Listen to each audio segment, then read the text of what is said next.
menelan ludahnya dan berhasil menekan rasa takut di hatinya.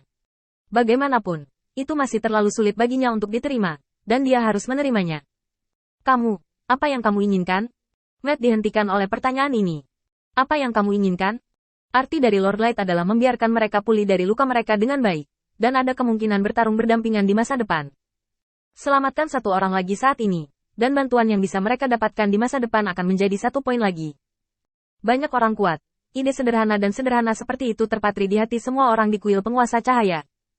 Mereka tidak membutuhkan apapun. Satu-satunya yang mereka butuhkan adalah para malaikat ini mengenali mereka. Sehingga untuk menyelesaikan kontradiksi antara kuil Dewa Cahaya dan Mahkamah Agung. Setelah kejadian ini, mungkin mereka akan memiliki lebih banyak kerjasama. Dengan cara ini, penguasa cahaya tidak perlu khawatir tentang hal-hal lain, hanya perlu berkembang. Tentu saja, ini semua adalah pemikiran di hati mereka. Dan seberapa banyak yang dapat mereka capai tergantung pada bagaimana Mahkamah Agung memutuskan. Melihat Matt tidak berbicara, Ke menjadi cemas dan meraih tangan Matt dengan ekspresi serius. Tuan, katakan padaku, apa yang kamu coba lakukan? Tidak mungkin sesederhana itu, kan? Kamu pasti punya tujuan. Tolong beritahu aku. Jangan biarkan aku menebak. Beritahu aku. Aku memohon. Mental sudah diambang kehancuran. Terlalu banyak hal yang ingin dia capai. Tapi pada akhirnya dia tidak bisa mencapai apapun. Jika bukan karena kekurangan sumber daya di benteng, jika bukan karena fakta bahwa kuil penguasa cahaya mampu memberikan sejumlah perawatan, jika bukan karena pembentukan 4 penjaga pengadilan ilahi lainnya, bagaimana dia bisa tinggal di sini tanpa kompromi dari staf? Bagi Ke, masalah itu sendiri adalah masalah yang sangat serius. Tapi dia tidak cukup kuat sekarang, jadi dia hanya bisa menonton di sini dan membiarkan semburan takdir membawanya berkeliling. Awalnya, dia mampu menerima dan menanggung semua ini.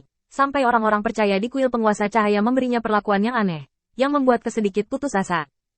Di matanya, semua ini sangat berat. Dia diambang kehancuran sekarang, dan dia kehilangan akal sehatnya. Bahkan lupa bagaimana memperlakukan seseorang yang lebih kuat darinya.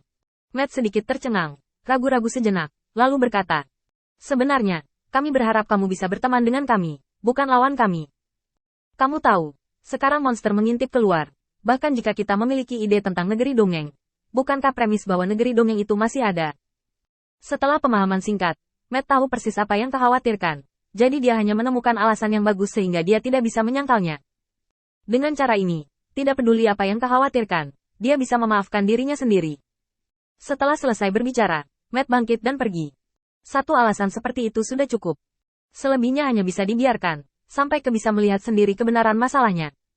Setelah bangun dan pergi, Matt kembali ke Qin Yichen dan melaporkan situasi saat ini kepadanya. Tuan Guangzhou hampir menetap di sini sekarang, tetapi situasi agak istimewa. Ini agak seperti akibat dari medan perang. Saya khawatir akan butuh waktu untuk menenangkan diri.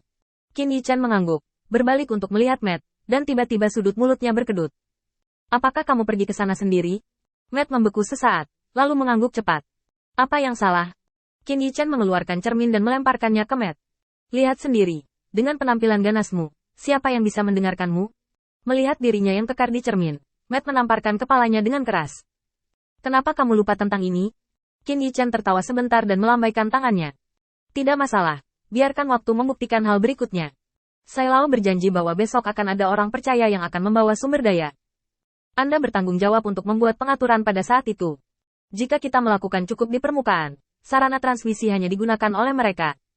Ketahuilah, batasan apa yang mereka gunakan tidak jelas. Lebih baik menyimpan beberapa rahasia. Matt mengangguk lagi dan lagi. Setelah beberapa pengaturan, Qin Yichen mengatakan bahwa ketika dia melihat tidak ada seorang pun di luar. Katakan saja aku mundur. Aku akan kembali ke kuil.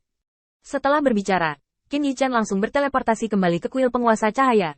Dan kemudian langsung memerintahkan, semua produksi lainnya dihentikan sementara untuk mempersiapkan produksi kapal perang. Setelah perintah, Qin Yichen tinggal di balik pintu tertutup dan mulai merancang gambar untuk kapal perang. Setelah Qin Yichen menebak bahwa Warcraft memiliki ide untuk memanfaatkan badai hujan ini, dia meminta Fatih dan Yu Daoseng untuk mengkonfirmasi berita tersebut. Tentu saja, identitas pria gemuk itu lebih nyaman, dan jika dia tidak tahu cara mengeluarkannya, air yang tergenang kali ini tidak akan berkurang. Di masa lalu, setelah 10 hari hujan, butuh 20 hari untuk mengalirkan air di Huotu Starfield ke Starfield kecil lainnya yang melekat pada Huotu Starfield, dan kemudian setelah berbagai akumulasi, ia kembali ke Huotu Starfield. Sekarang, Warcraft telah memblokir semua bagian luar angkasa dari bidang bintang kecil yang telah mereka survei, dan pertempuran di masa depan hanya akan terjadi di atas air. Tanpa dukungan tanah, benteng akan kehilangan fungsinya, dan penghalang akan terbuka sepanjang waktu, dan konsumsi sumber daya juga besar-besaran. Hal-hal seperti ini tidak akan bertahan lama. Untuk membuat situasi di wilayah bintang Huotu menjadi menguntungkan bagi umat manusia, Qin Yichan masih perlu membuka saluran ruang angkasa yang diblokir ini, dan proses ini membutuhkan kapal perang sebagai dukungan.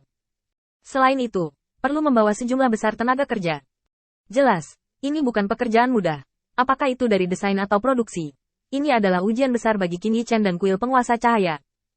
Qin Yichan tinggal di balik pintu tertutup di kuil penguasa cahaya, dan sekarang Yu Daoseng telah basah kuyup dalam sup di Huotu Xingyu. Tetapi dalam satu hari, dia telah kehilangan beberapa tempat persembunyian sementara, dan bagaimanapun, dia belum menemukan tempat persembunyian yang cocok. Melirik gunung tinggi tempat iblis masuk dari jauh, Yu Daoseng memiliki sedikit ketidakberdayaan di wajahnya. Sepertinya masih salah perhitungan. Yu Daoseng awalnya ingin tinggal di luar selama beberapa hari lagi, dan kemudian mengumpulkan beberapa informasi seperti medan, dan kemudian memasuki situs Warcraft, membuat beberapa trik untuk Demon Rache, mendapatkan kepercayaan, dan kemudian mengambil lubang yang bagus. Tapi sekarang, hujan deras yang terus-menerus dengan cepat mengurangi tempat persembunyian Yu Daoseng, dan dia tidak bisa menahan racun beracun di bawah air, jadi dia hanya bisa menggelengkan kepalanya. Lupakan saja, ayo menyerah dulu, kalau tidak kali ini akan sia-sia, dan kita harus menunggu sampai hujan badai berhenti. Yu Daoseng diam-diam menghubungi Fatih untuk menentukan lokasi Kaisar Iblis, dan kemudian dia terbang jauh-jauh di tengah hujan. Hujan deras menerpanya, dan Yu Daoseng menyingkirkan pikiran-pikiran yang mengganggu di benaknya sedikit demi sedikit, karena dia tahu bahwa yang harus dia hadapi adalah Kaisar Iblis, kekuatan mutlak yang harus ditundukkan oleh semua iblis. Perjalanan ini sangat berbahaya.